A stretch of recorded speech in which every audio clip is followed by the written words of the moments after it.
ଭାଇ ଭାଇ ଛେନାପୋଡ଼ ଚାଲ। ଆଜି ଭାଇର ଡିମାଣ୍ଡରେ ଛେନାପୋଡ଼ ବନେଇବି ତ ସେଥିପାଇଁ ଏଠି ମୁଁ 2 ଲିଟର କ୍ଷୀରକୁ ଭିନେଗାର ପକେଇକି ଛେନା ଛାଣି ନେଇଛି। ତାପରେ ଏଠି 1 କପ୍ ପାଖାପାଖି ଚିନି ଦେବା। ତାପରେ ଏଥିରେ କିଛି ସୁଜି ଦେବା। ତାପରେ ଆମେ ଏଠି କିଛି ଗୁଜୁରାତିକୁ ଛେଚି ନେଇଛୁ। ତାପରେ ଏଠି ଆମେ କିଛି ଗୁଆ ଘିଅକୁ ଦେବା। ତାପରେ ତାକୁ ଟିକେ ଭଲ ଭାବରେ ଚକଟି ନେବା। ଏଠି ଆମର ଛେନାଟି ପୁରା ଭଲ ଭାବରେ ମିକ୍ସ ହେଇଗଲା।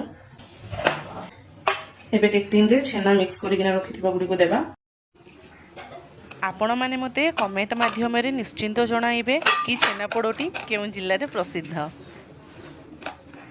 ମୁଁ ଯେଉଁଭଳି ଦଉଛି ଦେଖନ୍ତୁ ଠିକ୍ ସେମିତି ହିଁ ଦେବେ, ତାହେଲେ ଛେନାପୋଡ଼ଟା ଭଲ ହେବ। କେକ୍ ଟିନ୍ ଗୁଡ଼ିକରେ ମୁଁ ଏଠି ସବୁ ଛେନା ଗୁଡ଼ିକ ଦେଇଦେଇଛି। ତାପରେ ଚାଲୁ ତାକୁ ଟିକେ ବେକ୍ କରିନେବା। ସେ ଛେନା ଗୁଡ଼ିକୁ ବେକ୍ କରିବା ପାଇଁକା ଏଠି କିଛି ମୁଁ ବାଲି ନେଇଛି। ଆପଣଙ୍କ ପାଖରେ ଯଦି ବାଲି ଆଭେଲେବୁଲ୍ ନଥିବ ତାହେଲେ ଲୁଣ ବି ନେଇପାରିବେ। ତାପରେ ଏଇ ଛେନାରେ ଭରିପୂର୍ଣ୍ଣ ଥିବା କେକ୍ ଟିନ୍ଟିକୁ ବାଲି ଉପରେ ଦେଇକି ବେକ୍ କରିବା।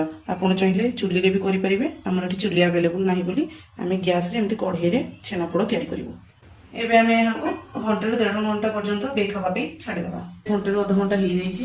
ଚାଲନ୍ତୁ ଏହାକୁ ବାହାର କରିକି ଦେଖି ନେବା ଛେନାପୋଡ଼ଟି କେମିତି ହେଇଛି।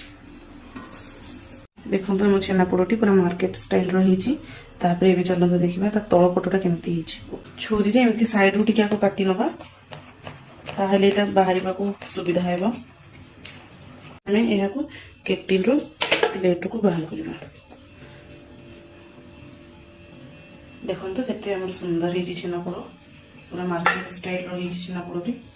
ଏ ଛେନାପୋଡ଼ଟାକୁ କାଟିବା।